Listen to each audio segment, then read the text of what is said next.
Bonsoir tout le monde, moi espère que nous en forme.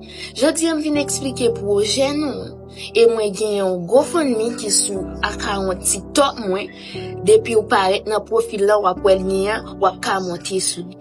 Projet moi c'est aider ti moun qui Haïti parce que moi même ma vie Haïti moi ouais comment ti moun yo souffri aider yo avec pour m'aille manger aider la yo avec l'école et puis aider jeunes yo parce que un pile bagay ka privé Haïti c'est un paquet de jeunes.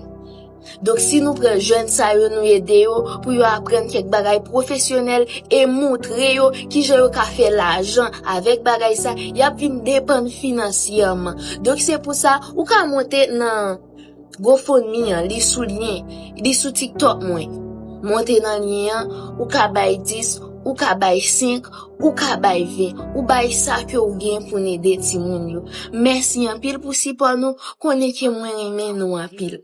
Grenadier à la